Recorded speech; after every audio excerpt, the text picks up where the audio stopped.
ನಮಸ್ಕಾರ ವೀಕ್ಷಕರೇ, ಕರ್ನಾಟಕ ಟಿವಿಯ ಪ್ರೈಮ್ ಟೈಮ್ ನ್ಯೂಸ್ಗೆ ಸ್ವಾಗತ. ನಾನು ಯೋಗೇಶ್ ಈಶ್ವರ್. ಕರಸೇವಕ ಶ್ರೀಕಾಂತ್ ಪೂಜಾರಿಗೆ ಷರತ್ತುಬದ್ಧ ಜಾಮೀನು. ಹುಬ್ಬಳ್ಳಿಯ ಒಂದನೇ ಹೆಚ್ಚುವರಿ ಕೋರ್ಟ್ನಿಂದ ಆದೇಶ. ಕರಸೇವಕನ ಪ್ರಕರಣದಲ್ಲಿ ಕೇಂದ್ರ ಸಚಿವ ಪ್ರಹ್ಲಾದ್ ಜೋಶಿಯ ಕೈವಾಡ ಆರೋಪ ಮಾಡಿದ್ದು ಮಾಜಿ ಮುಖ್ಯಮಂತ್ರಿ ಜಗದೀಶ್ ಶೆಟ್ಟರ್. ಬಿಜೆಪಿಗರು ನನ್ನನ್ನು ಬಂಧಿಸಿ ಅಂತಿರೋದು ತಾವು ಮಾಡಿದ ಅಕ್ರಮಗಳ ಪ್ರಾಯಶ್ಚಿತ್ತಕ್ಕಾಗಿ. ಕೇಸರಿ ನಾಯಕರ ವಿರುದ್ಧ ಕಾಂಗ್ರೆಸ್ ವ್ಯಂಗ್ಯ. ಅರಬ್ಬಿ ಸಮುದ್ರದಲ್ಲಿ ಸೋಮಾಲಿಯಾದ ಕಡಲ್ಗಳ್ಳರಿಂದ ಹಡಗು ಹೈಜಾಕ್. ದುರಂತ ಅಂದ್ರೆ ಒತ್ತೆಯಾಳಾಗಿರೋದು ಭಾರತದ 15 ಜನ. ಮಹೇಂದ್ರ ಸಿಂಗ್ ಧೋನಿಗೂ 15 ಕೋಟಿ ರೂಪಾಯಿ ವಂಚನೆ. ಎಫ್ಐಆರ್ ದಾಖಲಿಸಿದ ಕ್ರಿಕೆಟ್ ದಿಗ್ಗಜ. 1992ರ ರಾಮ ಜನ್ಮಭೂಮಿ ಹೋರಾಟದಲ್ಲಿ ಗಲಭೆ ನಡೆಸಿದ ಆರೋಪ ಹೊತ್ತು ಬಂಧಿತರಾಗಿದ್ದಂತಹ ಕರಸೇವಕ ಶ್ರೀಕಾಂತ್ ಪೂಜಾರಿಗೆ ಜಾಮೀನು ಸಿಕ್ಕಿದೆ. ಶ್ರೀಕಾಂತ್ ಪೂಜಾರಿ ಜಾಮೀನು ಅರ್ಜಿ ವಿಚಾರಣೆ ನಡೆಸಿದ ಹುಬ್ಬಳ್ಳಿಯ 1ನೇ ಹೆಚ್ಚುವರಿ ನ್ಯಾಯಾಲಯ ತೀರ್ಪನ್ನು ಇಂದಿಗೆ ಕಾದಿರಿಸಿತ್ತು. ಇದೀಗ ಶ್ರೀಕಾಂತ್ ಪೂಜಾರಿಗೆ ಜಾಮೀನು ನೀಡಿ ಕೋರ್ಟ್ ಆದೇಶಿಸಿದೆ. ಶ್ರೀಕಾಂತ್ ಪೂಜಾರಿ ಜಾಮೀನು ಅರ್ಜಿ ವಿಚಾರಣೆ ನಡೆಸಿದ ಹುಬ್ಬಳ್ಳಿಯ 1ನೇ ಹೆಚ್ಚುವರಿ ನ್ಯಾಯಾಲಯ ಷರತ್ತುಬದ್ಧ ಜಾಮೀನನ್ನ ನೀಡಿದೆ. ಇದೀಗ ಶ್ರೀಕಾಂತ್ ಪೂಜಾರಿಗೆ ಜಾಮೀನು ಸಿಕ್ಕಿದ್ದು ಡಿಸೆಂಬರ್ 29ರಂದು ಶ್ರೀಕಾಂತ್ ಪೂಜಾರಿ ಅವರ ಬಂಧನವಾಗಿತ್ತು.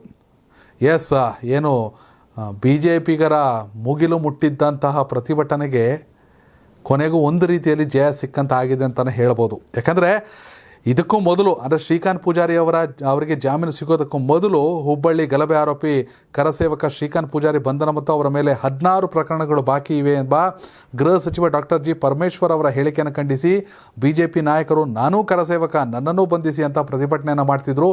ಅದು ತೀವ್ರಗೊಂಡಿತ್ತು ಶುಕ್ರವಾರ ಕೂಡ. ಬೆಂಗಳೂರು ಸೇರಿದಂತೆ ಜಿಲ್ಲಾ ಕೇಂದ್ರಗಳಲ್ಲೂ ಬಿಜೆಪಿ ನಾಯಕರು ರಾಜ್ಯ ಸರ್ಕಾರದ ಗಮನ ಸೆಳೆಯುವ ಫಲಕಗಳನ್ನು ಹಿಡಿದುಕೊಂಡು ಪ್ರತಿಭಟನೆ ನಡೆಸಿದರು. ಬೆಂಗಳೂರಲ್ಲಿ ಪ್ರತಿಭಟನೆ ಮುಂದುವರಿಸಿದ ಬಿಜೆಪಿ ವಿರೋಧ ಪಕ್ಷದ ನಾಯಕ ಆರ್ ಅಶೋಕ್, ಕರಸೇವಕ ಶ್ರೀಕಾಂತ್ ಪೂಜಾರಿ ಅವರ ಮೇಲೆ 16 ಪ್ರಕರಣ ಬಾಕಿ ಇದೆ ಎಂದು ಹಸಿ ಸುಳ್ಳು ಹೇಳಿದ್ರಲ್ಲ ಸಿಎಂ ಸಿದ್ದರಾಮಯ್ಯ ಅವರೇ, ಆ ಪ್ರಭು ಶ್ರೀರಾಮ ನಿಮ್ಮನ್ನು ಎಂದಿಗೂ ಕ್ಷಮಿಸಲಾರ ಎಂದಿದ್ರು. ಅವರು ಬೆಂಗಳೂರಿನ ಕಬ್ಬನ್ ಪಾರ್ಕ್ ಪೊಲೀಸ್ ಠಾಣೆ ಎದುರು ಪ್ರತಿಭಟನೆ ನಡೆಸಿದರು. ಅವರಿಗೆ ಸಂಸದ ಪಿ.ಜಿ. ಮೋಹನ್ ಕೂಡ ಸಾಥ್ ನೀಡಿದರು. ಇನ್ನು ಹುಬ್ಬಳ್ಳಿಯಲ್ಲಿ ಜನವರಿ 3ರಂದು ಬೃಹತ್ ಪ್ರತಿಭಟನೆ ಈ ಸಂಬಂಧ ನಡೆದಿತ್ತು. ಜನವರಿ 3ಕ್ಕೆ ಪ್ರತಿಭಟನೆ ವೇಳೆ ಸಿಎಂ ಸಿದ್ದರಾಮಯ್ಯ ವಿರುದ್ಧ ಅವಹೇಳನಕಾರಿ ಘೋಷಣೆ ಭಾಷಣ ಮಾಡಿದ್ದಂಥ ಹಿನ್ನೆಲೆಯಲ್ಲಿ ಬಿಜೆಪಿಯ 42 ಜನರ ವಿರುದ್ಧ ಎಫ್ಐಆರ್ ದಾಖಲಾಗಿದೆ. ಪೊಲೀಸರು ಲೂಸ್ ಟಾಕ್ ಮಾತನಾಡಿದವರ ವಿರುದ್ಧ ಎಫ್ಐಆರ್ ದಾಖಲಿಸಿದ್ದಾರೆ. ಧಾರವಾಡ ಜಿಲ್ಲಾ ಕಾಂಗ್ರೆಸ್, ಮಹಿಳಾ ಕಾಂಗ್ರೆಸ್ ಹಾಗೂ ಪಾಲಿಕೆ ವಿಪಕ್ಷ ನಾಯಕಿ ನೀಡಿದ ದೂರಿನ ಆಧಾರದ ಮೇಲೆ ಪೊಲೀಸರು ಎಫ್ಐಆರ್ ದಾಖಲಿಸಿದ್ದಾರೆ. ಈ ಮೂಲಕ ರಾಜ್ಯದ ಮುಖ್ಯಮಂತ್ರಿಗಳ ಮಾನಹಾನಿ ಮಾಡಿದ್ದಾರೆ ಎಂದು ಕಾಂಗ್ರೆಸ್ ಆರೋಪಿಸಿದೆ. ಹುಬ್ಬಳ್ಳಿಯ ನಗರ ಠಾಣಾ ಮುಂಭಾಗ ಪ್ರತಿಭಟನೆ ನಡೆದಿತ್ತು ಆರ್ ಅಶೋಕ್ ಅವರ ನೇತೃತ್ವದಲ್ಲಿ. ಇನ್ನು ಕರಸೇವಕರ ಪ್ರಕರಣದಲ್ಲಿ ಪ್ರಹ್ಲಾದ್ ಜೋಶಿ ಕೈವಾಡ ಇದೆ ಎಂದು ಮಾಜಿ ಸಿಎಂ ಜಗದೀಶ್ ಶೆಟ್ಟರ್ ಗಂಭೀರ ಆರೋಪ ಮಾಡಿದ್ದಾರೆ. ಕರಸೇವಕ ಶ್ರೀಕಾಂತ್ ಪೂಜಾರಿ ಬಂಧನ ವಿಚಾರಕ್ಕೆ ಪ್ರತಿಕ್ರಿಯಿಸಿದ ಶೆಟ್ಟರ್, 30 ವರ್ಷದ ಹಿಂದೆ ಪ್ರಕರಣವನ್ನು ವಿತ್ಡ್ರಾ ಮಾಡಿಕೊಂಡು ಪರಿಷ್ಕರಣೆ ಮಾಡಬೇಕು. 30 ವರ್ಷಗಳ ಹಿಂದಿನ ಪ್ರಕರಣವನ್ನು ಈ ಹಿಂದೆ ನಾನೂ ಕೂಡ ಪ್ರಯತ್ನಿಸಿದ್ದೇನೆ. ಈಗ ಹೋರಾಟ ಮಾಡುವವರು ಕರಸೇವಕರ ಮೇಲಿನ ಕೇಸ್ ವಾಪಸ್ ಪಡೆಯುವ ಪ್ರಯತ್ನ ಯಾಕೆ ಮಾಡಲಿಲ್ಲ? 7-8 ವರ್ಷ ಬಿಜೆಪಿ ಅಧಿಕಾರದಲ್ಲಿತ್ತು. ನಾನೂ ಕೇವಲ 10 ತಿಂಗಳ ಸಿಎಂ ಇದ್ದೆ. ಅಶೋಕ್ ಹೋಮ್ ಮಿನಿಸ್ಟರ್ ಇದ್ದರು, ಯಾಕೆ ವಾಪಸ್ ಪಡೆಯಲಿಲ್ಲ? ಲೋಕಸಭಾ ಚುನಾವಣೆಯಲ್ಲಿ ಗೆಲ್ಲೋಕೆ ಬಿಜೆಪಿ ಪ್ಲ್ಯಾನ್ ಮಾಡಿದೆ. ಇದರಲ್ಲಿ ಪ್ರಹ್ಲಾದ್ ಜೋಶಿ ಕೈವಾಡ ಇದೆ ಅಂತ ವಾಗ್ದಾಳಿಯನ್ನು ನಡೆಸವ್ರೆ. ಕರಸೇವಕರಿಗೆ ಸಂಬಂಧಪಟ್ಟಿದ್ದೇನೆ. ಶ್ರೀಕಾಂತ್ ಪೂಜಾರಿಗೆ ಸಂಬಂಧಪಟ್ಟಿದ್ದು 30 ವರ್ಷಗಳ ಹಿಂದೆ ಹುಬ್ಬಳ್ಳಿ ಗಲಭೆ ಆರೋಪಿ ಶ್ರೀಕಾಂತ್ ಪೂಜಾರಿ ಬಗ್ಗೆ ಸರ್ಕಾರ ದಿಕ್ಕು ತಪ್ಪಿಸುವ ಹೇಳಿಕೆ ನೀಡಿದೆ ಎಂದು ಬಿಜೆಪಿ ಶಾಸಕ ಮಹೇಶ್ ಟೆಂಕಿನಕಾಯಿ ಗಂಭೀರ ಆರೋಪವನ್ನು ಮಾಡಿದರು. ಇದು ಜಾಮೀನು ಮಂಜೂರಾಗೋಕ್ಕೂ ಮೊದಲು 16 ಕೇಸ್ಗಳಲ್ಲಿ 15ರಲ್ಲಿ ಅದಾಗಲೇ ಶ್ರೀಕಾಂತ್ ಪೂಜಾರಿ ಖುಲಾಸೆಯಾಗಿದ್ದಾರೆ. ಸುಮ್ಮನೆ ಅವರ ಮೇಲೆ 14 ಕೇಸ್ ಇದೆ ಅಂತ ಆರೋಪ ಮಾಡಿದ್ರಿ ಅಂತ ಸರ್ಕಾರವನ್ನು ಟೀಕಿಸಿದರು. ಖುಲಾಸೆಯಾಗಿರುವ ವ್ಯಕ್ತಿಯನ್ನು ಅಪರಾಧಿ ಎಂದು ಹೇಳುವುದು ತಪ್ಪು ಎಂದು ಅವರು ಆಕ್ಷೇಪ ವ್ಯಕ್ತಪಡಿಸಿದರು. ಹುಬ್ಬಳ್ಳಿಯಲ್ಲಿ ಮಾತನಾಡಿದ ಅವರು, ಖುಲಾಸೆಯಾಗಿ ಬಿಡುಗಡೆ ಆಗಿರುವ ವ್ಯಕ್ತಿಯನ್ನು ಅಪರಾಧಿ ಎನ್ನುವುದು ತಪ್ಪು. ಸರ್ಕಾರ ರಾಜ್ಯದ ಜನರ ದಿಕ್ಕು ತಪ್ಪಿಸುವುದಕ್ಕೆ ಕ್ಷಮೆ ಕೇಳಬೇಕು ಎಂದು ಆಗ್ರಹಿಸಿದರು. ಕಾಂಗ್ರೆಸ್ ನಾಯಕ ರಾಹುಲ್ ಗಾಂಧಿ ವಿರುದ್ಧ ಕೇಸ್ ದಾಖಲಾಗಿಲ್ವಾ? ಅವರನ್ನು ಅಪರಾಧಿ ಎನ್ನಲಾಗುತ್ತದೆಯೇ ಎಂದು ಅವರು ಪ್ರಶ್ನಿಸಿದರು. ಮುಂದಿನ ಹೋರಾಟದ ಬಗ್ಗೆ ಸಭೆ ನಡೆಸಿ ತೀರ್ಮಾನ ಕೈಗೊಳ್ಳಲಾಗುವುದು ಎಂದರು. ಧಾರವಾಡದಲ್ಲಿ ಪ್ರಹ್ಲಾದ್ ಜೋಶಿ ಬದಲು ಶ್ರೀಕಾಂತ್ ಪೂಜಾರಿ ಬಿಜೆಪಿ ಟಿಕೆಟ್ ನೀಡಲಿ ಅಂತ ಕಾಂಗ್ರೆಸ್ ಆಗ್ರಹಕ್ಕೆ ಪ್ರತಿಕ್ರಿಯಿಸಿದ ಟೆಂಗಿನಕಾಯಿ, ಹಾಗಿದ್ರೆ ಇವತ್ತು ಕಾಂಗ್ರೆಸ್ನ ನಿಲುವೇನು? ಅವರು ಮಾಡಿರುವ ತಪ್ಪಿಗೆ ಅವರು ರಾಮಭಕ್ತನಿಗೆ ಟಿಕೆಟ್ ಕೊಡ್ತಾರೆ ಎಂದು ಪ್ರಶ್ನಿಸಿದರು. ಬಿಜೆಪಿಯವರ ವಿರುದ್ಧ ದೂರು ನೀಡಿರುವ ವಿಚಾರವಾಗಿ ಪ್ರತಿಕ್ರಿಯಿಸಿದ ಅವರು, ನೀವು ಸತ್ಯವನ್ನು ಮುಚ್ಚಿಟ್ಟಿದ್ದೀರಿ. ನಾವು ನಿಮ್ಮ ವಿರುದ್ಧ ಎಫ್ಐಆರ್ ದಾಖಲಿಸುವಂತೆ ಮಾಡ್ತೇವೆ. ನಿರಪರಾಧಿಯನ್ನು ಅಪರಾಧಿಯನ್ನು ಸತ್ಯ ಮುಚ್ಚಿಟ್ಟಿದ್ದಕ್ಕೆ ನಾವು ಎಲ್ಲರೂ ಸೇರಿ ದೂರು ನೀಡುತ್ತೇವೆ. ಒಂದು ಕಡೆ ಕೋಮು ಗಲಭೆ ಮಾಡಿದವರ ಪರ ಮಾತನಾಡ್ತೀರಿ ಅಂತ ಟೆಂಕಿನಕಾಯಿ ಕಿಡಿಕಾರಿದ್ರು. ಅಂದರೆ ಗೃಹ ಸಚಿವರಾಗಿರುವಂಥ ಪರಮೇಶ್ವರ್ ಅವರು, ಹಾಗೆ ಮತ್ತೊಬ್ಬ ಸಚಿವರಾದಂಥ ಪ್ರಿಯಾಂಕ್ ಖರ್ಗೆ ಅವರು ಕೂಡ ಹೇಳಿದ್ರು, ರಾಮನ ಸೋಗಿನಲ್ಲಿರುವಂಥ ಕ್ರಿಮಿನಲ್ ಅವ್ರ ವಿರುದ್ಧ 16 ಕೇಸ್ ಇದೆ ಅಂತ. ಆದರೆ ಮಹೇಶ್ ಟೆಂಕಿನಕಾಯಿ ಹೇಳ್ತಾವ್ರೆ, ಅವ್ರ ವಿರುದ್ಧ ಇರುವಂಥ ಎಲ್ಲ 15 ಕೇಸು ಖುಲಾಸೆ ಆಗಿತ್ತು. ಇದೀಗ ಅವರಿಗೆ ಹೊಸ ಪ್ರಕರಣದಲ್ಲಿ ಏನೋ 16ನೇ ಪ್ರಕರಣ, ಅದರಲ್ಲಿ ಕೂಡ ಅವರಿಗೆ ಜಾಮೀನು ಮಂಜೂರಾಗಿದೆ. ಎಸ್ಸಿನ ಮುಂದಿನ ಸುದ್ದಿ, ಶ್ರೀಕಾಂತ್ ಪೂಜಾರಿ ಬಂಧನ ಖಂಡಿಸಿ ಬಿಜೆಪಿ ನಾಯಕರು, ನಾನು ಕರಸೇವಕ 1992ರಲ್ಲಿ ನನ್ನನ್ನೂ ಬಂಧಿಸಿ ಅಭಿಯಾನ ನಡೆಸುತ್ತಿದ್ದರು. ಈ ಬಗ್ಗೆ ಕಾಂಗ್ರೆಸ್ ಸರಣಿ ಟ್ವೀಟ್ ಮೂಲಕ ವ್ಯಂಗ್ಯವಾಡಿತು. ಬಿಜೆಪಿ ರಾಜ್ಯಾಧ್ಯಕ್ಷ BY ವಿಜಯೇಂದ್ರ ಅವರು ಈ ಪೋಸ್ಟರ್ ಹಿಡಿದು ಕುಳಿತರೆ ಸೂಕ್ತ. ಬಿಜೆಪಿಗರೆಲ್ಲರೂ ನನ್ನನ್ನು ಬಂಧಿಸಿ ಎಂದು ಒತ್ತಾಯಿಸಿರೋದು ತಾವು ಮಾಡಿದ ಹಗರಣಗಳ ಪ್ರಾಯಶ್ಚಿತ್ತಕ್ಕೆ ಅಂತ. ಅಂದರೆ ಬಿಜೆಪಿಯವರೆಲ್ಲ ಪ್ರೊಟೆಸ್ಟ್ ಕುಂತ್ಕೊಂಡ್ರಲ್ಲ, ಅವ್ರು ಯಾವ್ಯಾವ ಪ್ರೊಟೆಸ್ಟ್ ಅಂದರೆ ಅವರು ಹಗರಣಗಳನ್ನ ಬೋರ್ಡಲ್ಲಿ ಚೇಂಜ್ ಮಾಡಿಬಿಟ್ಟು ಇಟ್ಕೊಂಡು ನೀವು ಇದಕ್ಕೆ ಮಾತ್ರ ಪ್ರೊಟೆಸ್ಟ್ ಕೊಟ್ಟರೆ ಲಾಯಕ್ಕು, ನನ್ನನ್ನು ಬಂಧಿಸಿ ಅಂತ ಹೇಳ್ತಿದ್ರೆ, ಹಂಗಾರೆ ಯಾರ್ಯಾರನ್ನ ಯಾವುದಕ್ಕೆ ಬಂಧಿಸಬೇಕು ಅಂತ ಕಾರ್ಟೂನ್ ಮಾಡೋರೆ. ಅಲ್ಲಿಗೆ ಮುಖ್ಯವಾಗಿ ವಿಜಯೇಂದ್ರ ಅವರ ಎಡಿಟೆಡ್ ಪೋಸ್ಟರ್ನಲ್ಲಿ, ನಾನು RTGS ಮೂಲಕ ಲಂಚ ಪಡೆದಿದ್ದೇನೆ, 40,000 ಕೋಟಿ ಅಕ್ರಮದಲ್ಲಿ ಪಾಲುದಾರ, ನನ್ನನ್ನು ಬಂಧಿಸಿ ಎಂದು ಬರೆಯಲಾಗಿದೆ. ರಾಜ್ಯ ಬಿಜೆಪಿ ನಾಯಕರು ನಿಜವಾಗಿಯೂ ಹಿಡಿದು ಕೂರಬೇಕಾದ ಪೋಸ್ಟರ್ ಹೀಗಿರಬೇಕು. ಇನ್ನು CT ರವಿ ಅವರೇ, ನಿಮ್ಮನ್ನು ಬಂಧಿಸಬೇಕಾದ ಕಾರಣಗಳು ಬೇರೆವೆಯಲ್ಲ ಎಂದು ಟ್ವೀಟ್ ಮಾಡಿದೆ. ಅಲ್ಲದೆ ಕಾಂಗ್ರೆಸ್ ಹಂಚಿಕೊಂಡ CT ರವಿ ಅವರ ಎಡಿಟೆಡ್ ಪೋಸ್ಟರ್ನಲ್ಲಿ, ನಾನು ಕಾರು ಚಲಾಯಿಸಿ ಇಬ್ಬರ ಹತ್ಯೆ ಮಾಡಿದ್ದೇನೆ, ನನ್ನನ್ನೂ ಬಂಧಿಸಿ ಎಂದು ಎಡಿಟೆಡ್ ಪೋಸ್ಟರ್ ಹಿಡಿದಿರುವ ಫೋಟೋವನ್ನು ಹಂಚಿಕೊಂಡಿದೆ. ನನ್ನನ್ನು ಬಂಧಿಸಿ ಎನ್ನುತ್ತಿರುವ ಸುನಿಲ್ ಕುಮಾರ್ ಅವರಿಗೆ ಪರಶುರಾಮ ಮೂರ್ತಿಗೆ ಕಂಚಿನ ಬದಲು ಫೈಬರ್ ಹಾಕಿದ್ದಕ್ಕೆ ನಿಮ್ಮನ್ನು ಬಂಧಿಸಬೇಕೇ, ಅಥವಾ ಸರ್ಕಾರದ ಸಿಮೆಂಟ್ ಕಳ್ಳತನ ಆರೋಪಕ್ಕೆ ಬಂಧಿಸಬೇಕೇ, ರಾಮನ ಹೆಸರಿನಲ್ಲಿ ರಾವಣನ ಕೆಲಸ ಮಾಡುವ ಆರೋಪಿನ ಬಂಧಿಸಬೇಕಲ್ವೇ ಎಂದು ಕಾಂಗ್ರೆಸ್ ಪ್ರಶ್ನಿಸಿ ಸುನಿಲ್ ಕುಮಾರ್ ವಿರುದ್ಧ ಕೂಡ ಇಂಥದ್ದೊಂದು ಪೋಸ್ಟರನ್ನು ಎಡಿಟ್ ಮಾಡಿದೆ.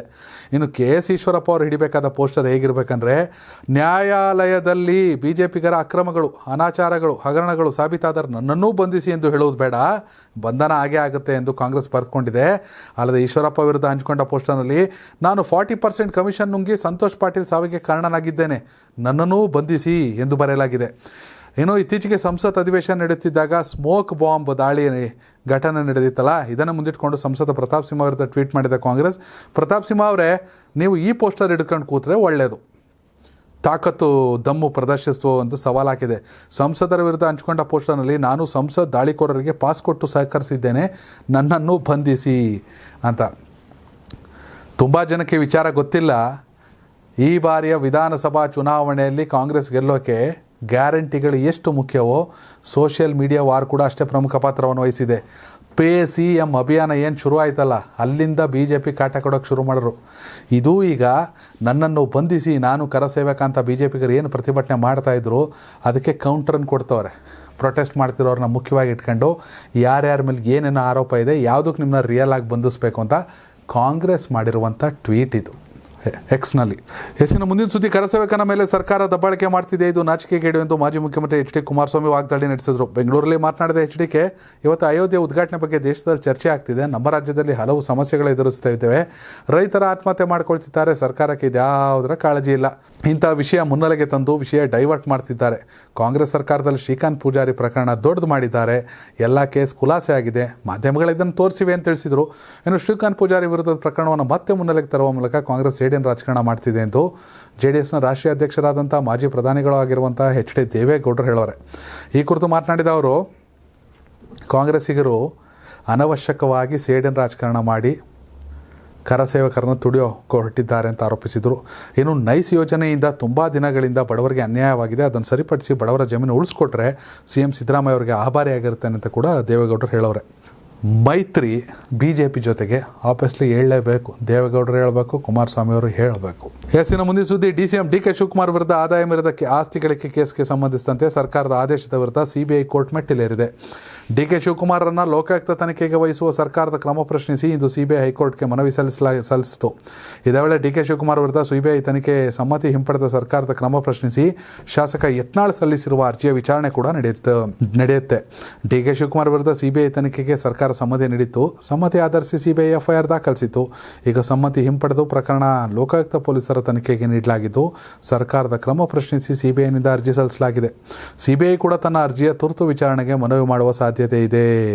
ಹೈಕೋರ್ಟ್ಗೆ CBI ಅರ್ಜಿ ಸಲ್ಲಿಕೆ ಬಗ್ಗೆ ಪ್ರತಿಕ್ರಿಯೆ ನೀಡಿರುವ DCM DK ಶಿವಕುಮಾರ್, ಅರ್ಜಿ ಸಲ್ಲಿಸುವುದಕ್ಕೆ CBIನವರಿಗೆ ಹಕ್ಕಿದೆ, ನಾವು ವಾದ ಮಾಡ್ತೀವಿ, ನ್ಯಾಯಾಲಯದ ಮೇಲೆ ನಮಗೆ ಗೌರವ ಇದೆ, ನ್ಯಾಯಾಲಯದ ತೀರ್ಮಾನ ಮಾಡುತ್ತೆ ಅಂತ ಹೇಳಿದ್ರು. DCM DK ಶಿವಕುಮಾರ್ಗೆ ಇತ್ತೀಚೆಗೆ ಮತ್ತೊಂದು ಸಂಕಷ್ಟ ಎದುರಾಗಿತ್ತು. ಅಕ್ರಮ ಆಸ್ತಿ ಸಂಪಾದನೆ ಸಂಬಂಧ ಖಾಸಗಿ ಚಾನೆಲ್ನಲ್ಲಿ ಮಾಡಿರುವ ಹೂಡಿಕೆ ವಿವರಗಳನ್ನು ಕೋರಿ ಕೇರಳ ಮೂಲದ ಜೈ ಹಿಂದ್ ಚಾನೆಲ್ಗೆ ಸಿಬಿಐ ನೋಟಿಸ್ ಜಾರಿ ಮಾಡಿತ್ತು. ಡಿ.ಕೆ. ಶಿವಕುಮಾರ್ ವಿರುದ್ಧದ ಪ್ರಕರಣ ತನಿಖೆ ನಡೆಸುತ್ತಿರುವ ಸಿಬಿಐ ಬೆಂಗಳೂರು ಘಟಕವು ಜೈ ಹಿಂದ್ ಕಮ್ಯುನಿಕೇಷನ್ಸ್ ಪ್ರೈವೇಟ್ ಲಿಮಿಟೆಡ್ನ ವ್ಯವಸ್ಥಾಪಕ ನಿರ್ದೇಶಕರಿಗೆ ಸೂಚನೆ ನೀಡಿತ್ತು. ಇದೇ ತಿಂಗಳ 11ರಂದು ತನಿಖಾಧಿಕಾರಿ ಕೋರಿದ ಎಲ್ಲ ಅಗತ್ಯ ದಾಖಲೆಗಳೊಂದಿಗೆ ಹಾಜರಾಗುವಂತೆ ಸೂಚಿಸಿತು. ಇತ್ತೀಚೆಗೆ ಡಿ.ಕೆ. ಶಿವಕುಮಾರ್ ಮೇಲಿನ ಸಿಬಿಐ ತನಿಖೆಯನ್ನು ಕರ್ನಾಟಕ ಸರ್ಕಾರ ಕಾನೂನುಬದ್ಧವಾಗಿ ಹಿಂದಿನ ಸರ್ಕಾರ ನೀಡಿಲ್ಲ ಎಂಬ ಕಾರಣಕ್ಕಾಗಿ ಸಚಿವ ಸಂಪುಟ ಸಭೆಯಲ್ಲಿ ಹಿಂಪಡೆದಿತ್ತು. ಇದರ ಬೆನ್ನಲ್ಲೇ ಇದೀಗ ಸಿಬಿಐ ನೋಟಿಸ್ ನೀಡುತ್ತಿರುವುದು ಮಹತ್ವ ಪಡೆದುಕೊಂಡಿದೆ. ಒಟ್ಟಿನಲ್ಲಿ ಏನೊಂದು ಅಕ್ರಮ ಆಸ್ತಿ ಆದಾಯಕ್ಕಿಂತ ಮೀರಿದ ಆಸ್ತಿ ಸಂಬಂಧ ಸರ್ಕಾರದ ಆದೇಶದ ವಿರುದ್ಧವೇ ಸಿಬಿಐ ಇದೀಗ ಹೈಕೋರ್ಟ್ ಮೆಟ್ಟಿಲನ್ನು ಏರಿದೆ. ನೋಡಬೇಕು ನ್ಯಾಯಾಲಯದಲ್ಲಿ ಯಾವ ರೀತಿ, ಉಚ್ಚ ನ್ಯಾಯಾಲಯದಲ್ಲಿ ಯಾವ ರೀತಿ ಚರ್ಚೆ ಆಗುತ್ತೆ ಅನ್ನೋದು. ಹೆಸರಿನ ಮುಂದಿನ ಸುದ್ದಿ, ಹಲಾಲ್ ಉತ್ಪನ್ನಗಳ ತಯಾರಿಕೆ, ಮಾರಾಟ, ಸಂಗ್ರಹಣೆ ಮತ್ತು ವಿತರಣೆಯನ್ನು ನಿಷೇಧಿಸಿದ ಉತ್ತರ ಪ್ರದೇಶ ಸರ್ಕಾರವನ್ನು ಕ್ರಮವನ್ನು ಖಂಡಿಸಿ ಜಮಿಯತ್ ಉಲಾಮಾ ಇ ಮಹಾರಾಷ್ಟ್ರ ಮತ್ತು ಹಲಾಲ್ ಇಂಡಿಯಾ ಪ್ರೈವೇಟ್ ಲಿಮಿಟೆಡ್ ಸಲ್ಲಿಸಿದ ಅರ್ಜಿಯನ್ನು ಸುಪ್ರೀಂ ಕೋರ್ಟ್ ವಿಚಾರಣೆ ನಡೆಸಿದೆ. ಇದೀಗ ಬಗ್ಗೆ ಕೇಂದ್ರ ಸರ್ಕಾರ ಹಾಗೂ ಉತ್ತರ ಪ್ರದೇಶ ಸರ್ಕಾರಕ್ಕೆ ನೋಟಿಸ್ ಜಾರಿ ಮಾಡಿದೆ. ಯೋಗಿ ಆದಿತ್ಯನಾಥ್ ನೇತೃತ್ವದ ರಾಜ್ಯ ಸರ್ಕಾರ ಪ್ರಾಮಾಣೀಕೃತ ಉತ್ಪನ್ನಗಳನ್ನು ನಿಷೇಧಿಸಿದೆ. ಆರ್ಥಿಕ ಲಾಭಕ್ಕಾಗಿ ನಕಲಿ ಹಲಾಲ್ ಪ್ರಮಾಣೀಕರಣವನ್ನು ನೀಡಿ ಆ ಮೂಲಕ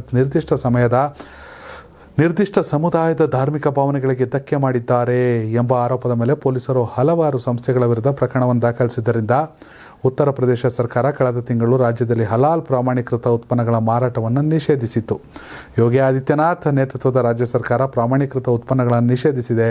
ಸರ್ಕಾರದ ಕ್ರಮವನ್ನು ಪ್ರಶ್ನಿಸಿ ಜಮಿಯತ್ ಉಲಾಮಾ ಇ ಮಹಾರಾಷ್ಟ್ರ ಮತ್ತು ಹಲಾಲ್ ಇಂಡಿಯಾ ಪ್ರೈವೇಟ್ ಲಿಮಿಟೆಡ್ ಸಲ್ಲಿಸಿದ ಅರ್ಜಿಯನ್ನು ಸುಪ್ರೀಂ ಕೋರ್ಟ್ ಮಾನ್ಯತೆ ಮಾಡಿ ಪ್ರಧಾನಿ ಮೋದಿಗೆ ಮತ್ತು UP ಸರ್ಕಾರಕ್ಕೆ, ಯೋಗಿ ಆದಿತ್ಯನಾಥ್ಗೆ ನೋಟಿಸನ್ನು ಜಾರಿ ಮಾಡಿದೆ. ಇದಕ್ಕೆ ಉತ್ತರ ಕೊಡಬೇಕು, ಯಾಕೆ ಈ ಉತ್ಪನ್ನಗಳನ್ನ ನಿಷೇಧ ಮಾಡಿದ್ರಿ ಅಂತ.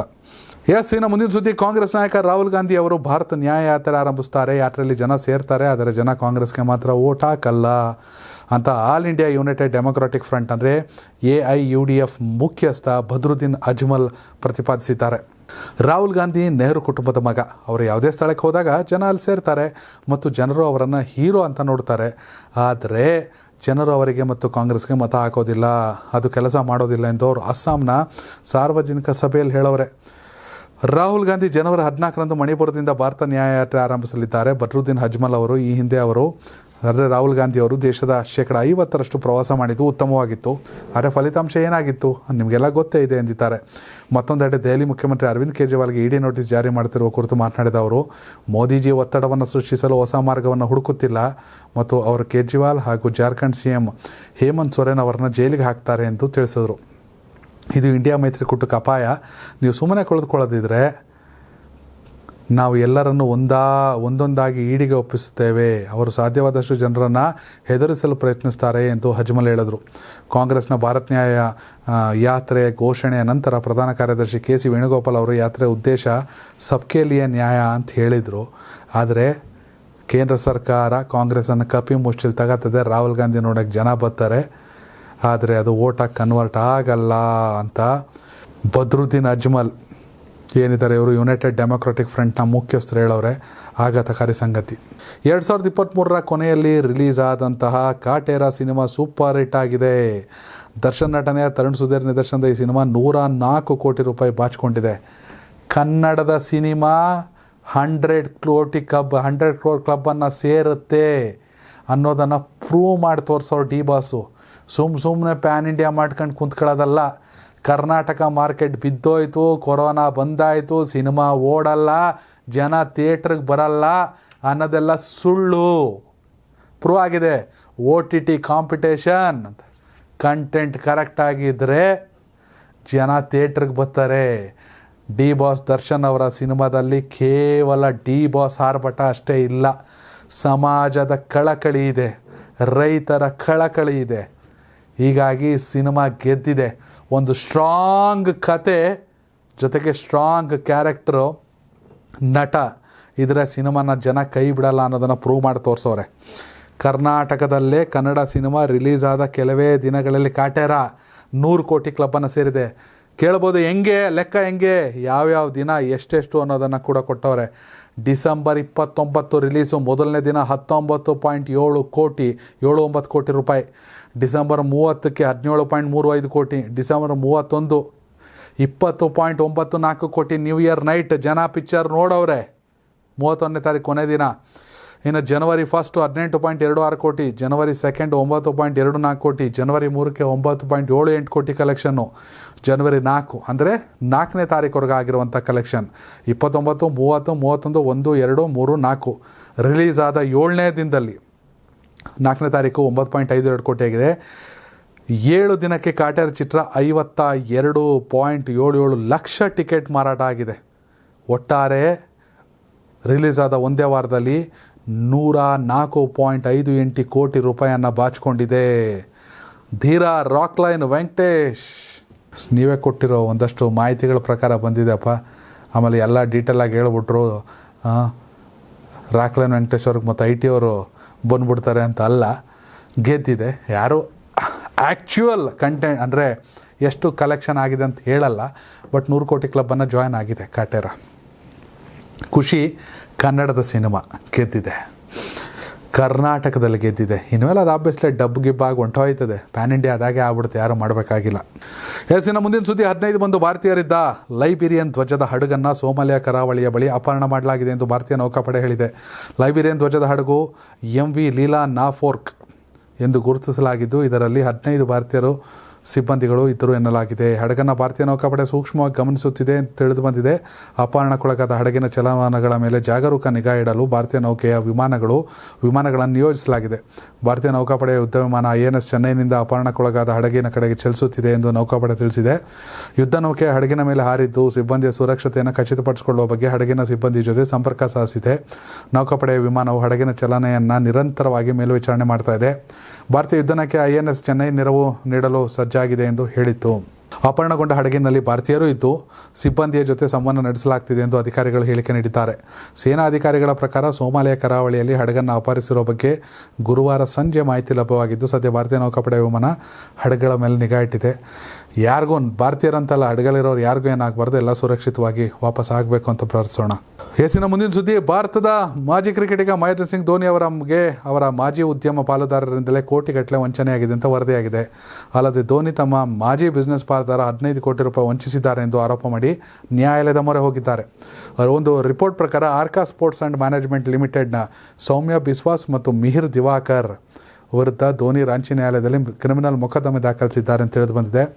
ವಿಶ್ವಮಟ್ಟದಲ್ಲಿ ಕ್ರಿಕೆಟ್ ಅಕಾಡೆಮಿ ಸ್ಥಾಪಿಸಲು ಮಾಜಿ ಉದ್ಯಮ ಪಾಲುದಾರರಾದ ದಿವಾಕರ್ ಮತ್ತು ಧೋನಿ ಅವರೊಂದಿಗೆ ಒಪ್ಪಂದ ಸಹಿ ಹಾಕಿದರು. ಆದರೆ ಮಿಹಿರ್ ದಿವಾಕರ್ ಅವರು ಒಪ್ಪಂದದಲ್ಲಿದ್ದ ಷರತ್ತುಗಳನ್ನು ಪಾಲಿಸಲಿಲ್ಲ ಎಂದು ದೂರಿನಲ್ಲಿ ಧೋನಿ ಉಲ್ಲೇಖಿಸಿದ್ದಾರೆ. ಹಾಗೆ ದಿವಾಕರ್ ಹಾಗೂ ಅವರು ಅರ್ಕಾ ಸ್ಪೋರ್ಟ್ಸ್ ಫ್ರಾಂಚೈಸಿ ಶುಲ್ಕ ಮತ್ತು ಷೇರು ಲಾಭವನ್ನು ಧೋನಿ ಅವರಿಗೆ ಪಾವತಿಸಿಲ್ಲ. ಹೀಗಾಗಿ ಧೋನಿ 15 ಆಗಸ್ಟ್ 2021 ಅರ್ಕಾ ಸ್ಪೋರ್ಟ್ಸ್ಗೆ ನೋಟಿಸ್ ಕಳಿಸಿದರು.